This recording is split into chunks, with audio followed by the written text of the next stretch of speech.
Bombay high court जे आहे ते उडवण्याची धमकी आली आहे, काय म्हणजे काय प्रतिक्रिया? धमकीबद्दल आम्हाला काही कळालं नाही, पण कोर्टाचे कामकाज चालू असताना आम्हाला असं सांगण्यात आले की 2 मिनिटं कोर्ट खाली करून सगळे खाली या, कायद्यात चेकिंग करण्यात एवढंच सांगितलं. बाकीचं आम्हाला जास्त माहिती नाही.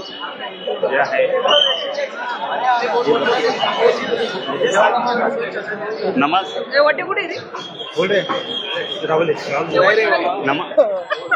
नमाज नंतर जे दुपारच्या नमाज नंतर जे आहे ते बॉम्बे हायकोर्ट उडवण्याची धमकी आली आहे.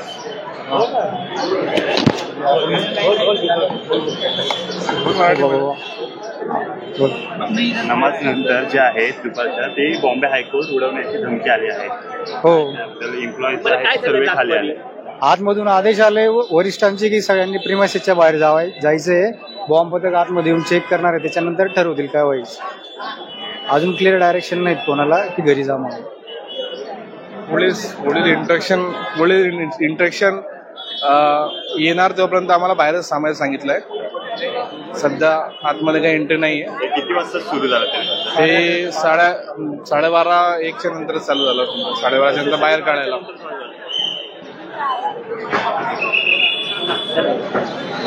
हे बॉम्बची जी धमकी आलेली आहे ना, ही प्रोसेस सगळी 12 वाजताच्या नंतर चालू झालेली आहे. आणि आम्हाला वरिष्ठांनी सगळ्यांनी सांगण्यात आले की कोर्टाच्या बाहेर सगळ्यांनी जाऊन थांबावे. तोपर्यंत चेकिंग पूर्ण होत नाही, काही पूर्ण होत नाही, तोपर्यंत कोर्टाच्या बाहेरच थांबावे. हे सगळ्यांना आम्हाला नम्र विनंती करण्यात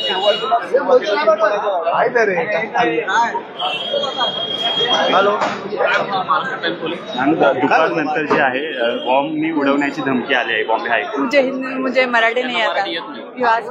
बॉम्बने जे धमकी आली आहे की बॉम्बने हायकोर्टची उडवण्याची धमकी आली आहे, त्यावर काय बोलतो? मला वाटतं हा देशाच्या सुरक्षिततेचा प्रश्न आहे. मुंबई हायकोर्टासारखी एक ऐतिहासिक वस्तू, मुंबई सारखी जी आर्थिक राजधानी, महाराष्ट्राची जी राजधानी आहे, देशाची आर्थिक राजधानी आहे, इथं जर असं होत असेल तर सुरक्षिततेवर फार मोठा प्रश्नचिन्ह निर्माण होतो. आपल्या देशाची कारण याच्या आधी सुद्धा आपण 26/11चा एक हल्ला बघितलेला आहे, तोही असाच कुठंतरी आपल्या सुरक्षिततेमध्ये त्रुटी राहिलेल्या आहेत, त्यामुळे झाला होता. आज जर अशा धमकी येत असतील, मुंबई सारख्या एका महत्वाच्या शहरामध्ये असणाऱ्या मुंबई उच्च न्यायालयामध्ये जर अशा प्रकारे कोणी धमकी देऊन सांगू शकत असेल की इथं बॉम्ब ठेवलेला आहे वगैरे, तर नक्कीच देशाच्या सुरक्षिततेला कुठेतरी धोका आहे. आणि याची दखल जे आता गृहमंत्री आहेत आपल्या देशाच्या म्हणा, राज्याच्या म्हणा, त्यांनी घेणं आवश्यक आहे असं मला वाटतं. पण अशा धमक्या का सतत आल्या आहेत नक्की? मला असं वाटतं आता आपण पहा, आपल्या नेपाळ शेजारी राष्ट्र आहे, नेपाळ सुरक्षित नाहीये. गेल्या वर्षी याच वेळेस बांगलादेशमध्ये सुद्धा अशीच परिस्थिती होती.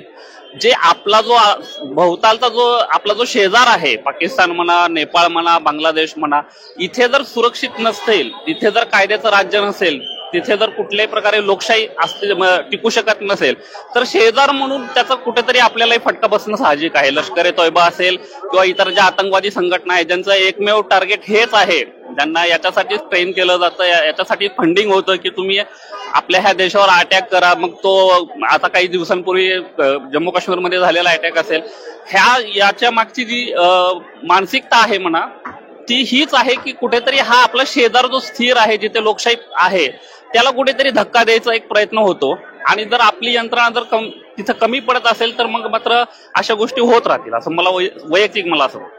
याच्यामध्ये काही पॉलिटिकल आहे का? पॉलिटिक्सवर मी काही बोलणार नाही. पॉलिटिक्स हा माझा पिंड नाहीये, क्षेत्र नाहीये. पण एक सामान्य नागरिक म्हणून, मुंबई उच्च न्यायालयात प्रॅक्टिस करणारा वकील म्हणून मला वैयक्तिक असं वाटतं की देशाच्या सुरक्षा, मग ते सरकार कुठलंही असू दे, गृहमंत्री कुठल्याही पक्षात असू दे, पण त्यांची जी एक जबाबदारी आहे, कायदेशीर म्हणा आणि नैतिकही म्हणा, तेथे ते कुठेतरी कमी पडतात असं वाटतं. ते असं नाही व्हायला पाहिजे. धन्यवाद.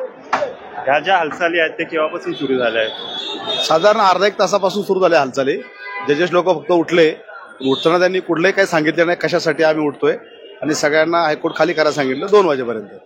त्याचं कुठलंही कारण कुणाला दिलेलं नाही, का खाली करायचं, का कुठले कारण दिलेलं नाही त्यांनी.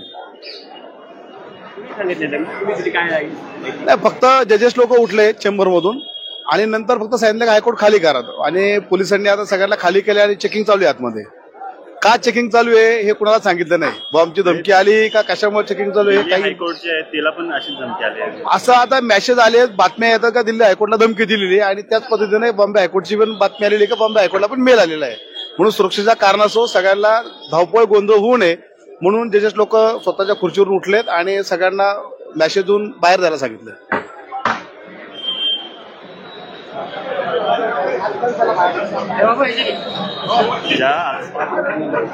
बोला नाही नाही हे केव्हापासून चालू झालंय हे ऍक्च्युली एक दीड ते 2-4 दरम्यान चालू झाले. अचानक आम्हाला सांगितलं गेलेलं आम्हाला बाहेर निघा म्हणून. तर अचानक सगळ्यांना ॲक्टिवेट केलं, बाहेर निघा, सगळ्यांना गर्दी काढली, वकील वगैरे सगळं बाहेर निघाले. तर अचानक मध्ये त्याच्यात पोलीस वगैरे आले, गाडी वगैरे आल्या सगळी. तर आम्हाला काही मध्ये हे सांगितलेलं नाहीये, कोणी म्हटलं शूट झाले, कोणी काय म्हटलं. नंतर आता सांगितलं की अफवा वगैरे उडाली बॉम्बची ह्याच्यात. मी ते एम्प्लॉय आहात? नाही, मी एम्प्लॉई नाही आहे. आमचं ॲक्च्युली केस आहे आतमध्ये. आम्ही केससाठी नंबर आमचा लागले 10 नंबर आमचे बाकी होते. तर मग त्याच्या म्हणजे नंबर लागण्याच्या अगोदरच आम्हाला बाहेर काढलेलं. काय वाटतं मला धमकीबद्दल असे आले? हे धमकीबद्दल तर आता अजून तर काय तसं सांगता येणार नाही, धमकी काय असेल ती. कारण की कधी कोणी काही अफवा उडू शकतं. कधी दिल्ली हायकोर्टचं पण आता चाललंय वाटतं. आम्ही आता जसं सहज न्यूजवरती बघितलंय. तर अफवा पण असू शकते, काय खरं असेल तेही नाही सांगता येणार. कारण की आता ते पोलिस तर निरीक्षण तर करताच आहे की त्यांच्या याच्यावर काय असेल ते करणार.